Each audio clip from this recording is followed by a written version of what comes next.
पंडित जवाहरलाल नेहरू, याच्यानंतर हिंदुस्तान से तिसऱ्यांदा पंतप्रधान बनणारे माननीय पंतप्रधान नरेंद्र मोदी जी,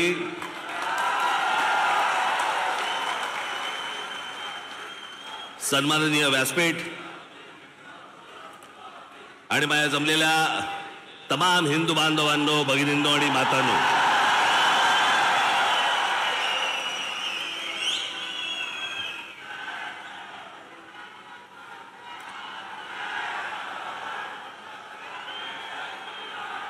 मोदीजी, आपण मुंबईमध्ये याच्या अगोदर अनेकदा आलात, पण बरोबर 21 वर्षानंतर आपण आज शिवतीर्थावरती इथे आलात. मला आजही आठवते त्यावेळेला आपण इथे कमळामधनं बाहेर आला होतात आणि 2014ला आपण कमळ बाहेर काढलं.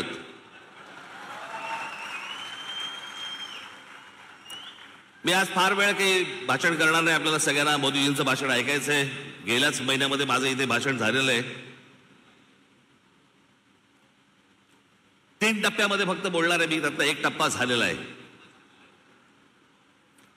त्याचा पहिला टप्पा होता मोदीजींची पहिली 5 वर्ष. त्या टप्प्यावरती जे बोलायचंय ते 2019 साली बोलून गेलोय.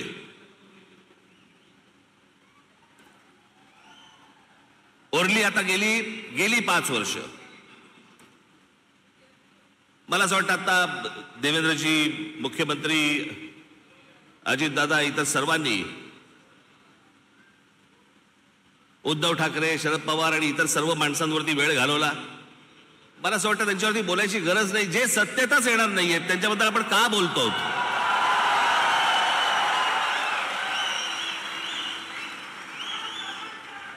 काही आवश्यकताच नाहीये त्या लोकांची. मला असं वाटतं की अनेक अशा योजना ज्या गेल्या 5 वर्षामध्ये झाल्या, मी त्या दिवशी माझ्या सभेमध्ये म्हटलं होतं, टीकेच्या वेळेला टीका, समर्थनाच्या वेळेला समर्थन, प्रशंसेच्या वेळेला प्रशंसा. पण काही गोष्टी अशा आहेत की जे माझ्या आता गेल्या काही सभांमधनं मी उद्धृत केल्या की 90च्या दशकामध्ये जे एक प्रकरण घडलं सगळ्यात मोठं, ते म्हणजे बाबरी मशिदीचं. हजारो कारसेवक तिकडे उत्तर प्रदेशमध्ये गेल्यावरती तिथे मुलायम सिंग यादवच्या लोकांनी, पोलिसांनी तिकडे आमच्या कारसेवकांना ठार मारले, सरयू नदीमध्ये प्रेत फेकून दिली. ते चित्र काही माझ्या डोळ्यासमोर कधी गेलं नाही. आणि ज्यावेळेला बाबरीचा ढाचा पडला त्याच्यानंतर ते राम मंदिर बनवू मनात असं आलं होतं की कधी हे बनणार नाही बहुधा. पण मोदीजी, मी आपल्याला खरोखर धन्यवाद देतो की आपण होतात म्हणून ते राम मंदिर होऊ शकलं.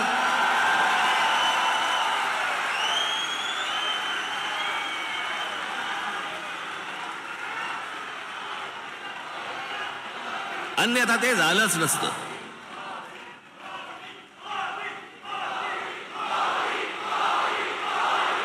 जेव्हापासून मी पूर्वीचा इतिहास, भारताचा स्वातंत्र्य नंतरचा इतिहास जेव्हापासून बघतोय तेव्हापासून एक गोष्ट कानावरती पडायची सगळ्या बाजूनी, या देशातलं 370 कलम काश्मीरमधलं रद्द झालं पाहिजे. इतक्या वर्षात जी गोष्ट होऊ शकली नाही ती नरेंद्र मोदीजींनी त्यांच्या पंतप्रधान पदाच्या कारकिर्दीमध्ये ती करून दाखवली. आज त्याच काश्मीरमध्ये जाऊन तुम्ही जमीन घेऊ शकता, जागा घेऊ शकता. तो एक भारताचाच एक भाग आहे हे आत्ता सिद्ध झालं.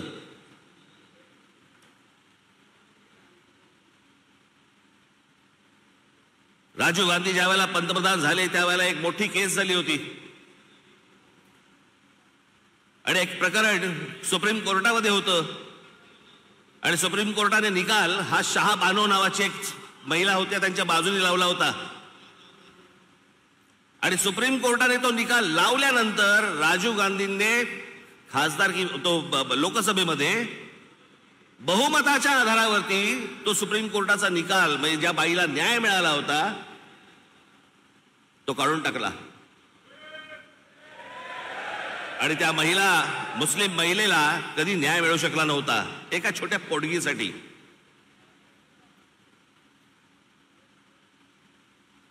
पण मोदीजींनी ती एक गोष्ट करून दाखवली की तो ट्रिपल तलाक तलाक तलाक तलाक तो कायदाच रद्द करून टाकला आणि हिंदुस्थानातल्या सगळ्या जेवढ्या मुस्लिम महिला आहेत त्यांच्यामध्ये एक समाधानाचं वातावरण झालं की रात्री आपला नवरा आला, शुद्धीत आहे का बेशुद्धीत आहे माहित नाही, पण समजा उद्या तलाक तलाक तलाक बोलला तर करायचं काय पुढे? पण तो विषयच बंद करून टाकला. मला असं वाटतं की हे अनेक गोष्ट अन्नधान्य पुरवण्यापासून लस देण्यापासून अनेक गोष्टी झाल्या, पण मी या सगळ्या गोष्टींना सर्वात धाडसी निर्णय मानतो. ही गोष्ट करून घेणं, इतकी वर्ष जी होऊ शकली नाही ती गोष्ट मला असं वाटतं करून घेणं हे मला असं वाटतं की सगळ्यात महत्वाची गोष्ट आहे असं मला वाटतंय. अनेक योजना राबवल्या गेल्या अनेक वर्षांमध्ये. आज मोदीजी मी फक्त आपल्या समोर उभा आहे पुढच्या 5 वर्षासाठी. या पुढच्या 5 वर्षामध्ये आमच्या सर्वांच्या महाराष्ट्राच्या आपल्याकडनं अनेक अपेक्षा आहेत. त्या मला फक्त अपेक्षा आपल्या समोर फक्त बोलून दाखवायच्या आहेत. याच्यापेक्षा मला कुठचंही लंबचौडं भाषण नाही करायचंय. त्यातली पहिली अपेक्षा आहे की गेले अनेक वर्ष खितपत पडलेला मराठी भाषेला अभिजात भाषेचा दर्जा मिळावा,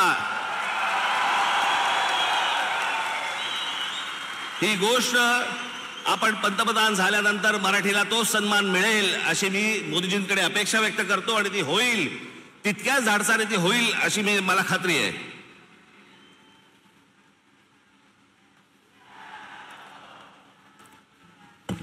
दुसरा विषय, कारण बाकीचे कसं आहे, बाकीच्या सगळ्या गोष्टी महाराष्ट्रामध्ये करण्यासाठी म्हणून आमचे देवेंद्रजी आहेत, एकनाथराव आहेत, अजितदादा आहेत, बाकीचे करतील.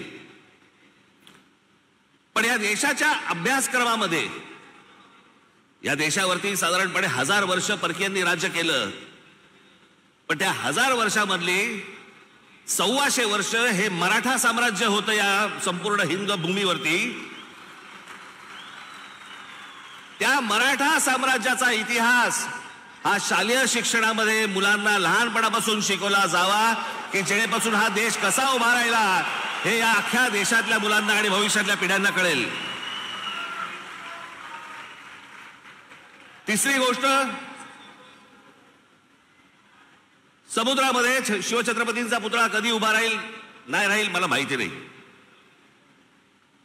पण माझी विनंती आहे की आमच्या शिवछत्रपतींची खरी जर स्मारकं कुठची असतील तर आमच्या शिवछत्रपतींचे गड किल्ले आहेत.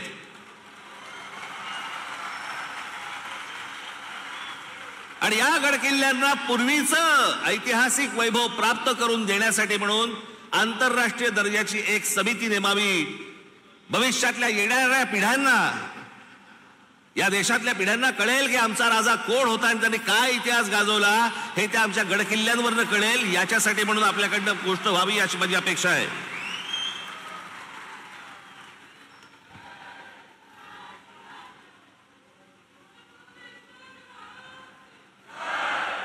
चार पाचच गोष्टी आहेत, माझ्या फार नाही आहेत. देशभरामध्ये अनेक ठिकाणी मोदीजी आम्ही पाहिलं की आपण उत्तम रस्ते बनवलेत, अनेक फ्लायओव्हर्स बनवलेत, अनेक ब्रिजेस बनवलेत. माझी आपल्याला कळकळीची विनंती आहे की गेल्या 18-19 वर्ष आमचा मुंबई गोवा महामार्ग हा अजूनही तसाच आहे, अजूनही तसाच खड्ड्यामध्ये आहे. तो लवकरात लवकर व्हावा अशी माझी आपल्या सर्वांना विनंती आहे. मगाशी रामदासभाईंनी उल्लेख केला, मोदीजी आपण पण आपल्या अनेक सभांमध्ये पण सांगितलं, पण आज जरा खडसावून सांगावं की या भारतामध्ये डॉक्टर बाबासाहेब आंबेडकरांनी जे उभं केलेलं जे संविधान आहे त्या संविधानाला कुठेही धक्का लागणार नाही. तुम्ही लावणार कधीच नव्हतात, पण जे विरोधक ज्या प्रकारचा प्रचार करतायत मला असं वाटतं त्यांची तोंड एकदाचीच बंद व्हावीत की जेणेकरून परत त्यांची तोंड उघडली जाणार नाहीत. अशी अनेक जनतेची या महाराष्ट्रातली अपेक्षा आहे. या देशामध्ये अनेक करोडो मुसलमान आहेत, लाखो मुसलमान आहेत, देशभक्त मुसलमान आहेत, जे या देशावरती प्रेम करतात, जे या देशावरती खरंच त्यांची निष्ठा आहे. खरं तर सांगायची गरज नाही, पण काही मुठभर आहेत जे आज उद्धव ठाकरे आणि काँग्रेसला जे पाठिंबा देणारे आहेत ना, त्यांचा उद्देश हा फक्त गेल्या 10 वर्षात त्यांना डोकं वरती नाही काढता आलंय. आणि ते डोकं वरती काढण्याचा मार्ग कोणता, तर काँग्रेस सारखा सुलभ मार्ग नाही. याच्यासाठी म्हणून ते आज त्यांना सगळ्यांना पाठिंबा देत आहेत. पण लाखोच्या संख्येने, करोडोच्या संख्येने आज मुसलमान आपल्या बरोबर आहेत. त्याला एक शाश्वती पाहिजे, त्याला मनात आदर आहे, तो काम धंदेवाला आहे, त्याला काम करायचं या देशामध्ये, तो या देशाचा नागरिक आहे, पिढ्यानपिढ्या राहणार आहे. पण मला असं वाटतं की हे जे मुठभर आहेत, हे ओवेसी सारख्या ज्या अवलादी आहेत, यांच्या मागून फिरणारे जी लोक आहेत, यांचे जे अड्डे आहेत, हे अड्डे एकदा तपासून घ्या. तिथे माणसं घुसवा, देशाचं सैन्य घुसवा आणि हा देश एकदा कायमचा सुरक्षित करून टाका. म्हणजे आमच्या आया बहिणींना याच्यापुढे देशामध्ये फिरताना कोणत्याही प्रकारचा त्रास इथे होणार नाही, अशी मी आशा अपेक्षा बाळगतो. आणि शेवटचं म्हणजे आमची मुंबईची रेल्वे, लाखो प्रवासी या रेल्वेने प्रवास करतात. या प्रवास करणाऱ्या रेल्वेच्या संपूर्ण यंत्रणेवरती आपण केंद्र सरकारने आपण बारीक लक्ष द्यावं, जास्तीत जास्त त्याच्यासाठी पैसे द्यावे, जास्तीत जास्त ती यंत्रणा चांगली कशी होईल याच्यासाठी म्हणून आपण पाहावं. एवढ्याच फक्त मी आज अपेक्षा आपल्या समोर घेऊन आलो होतो. बाकी भविष्यातला येणारा हिंदुस्थान हा आपल्या हातून उत्तम पद्धतीने मोठा हो, जगात मोठा हो, घडो, ही एक आशा अपेक्षा बाळगतो आणि आपण सर्वांची मी रजा घेतो. धन्यवाद. जय हिंद, जय महाराष्ट्र. धन्यवाद राज.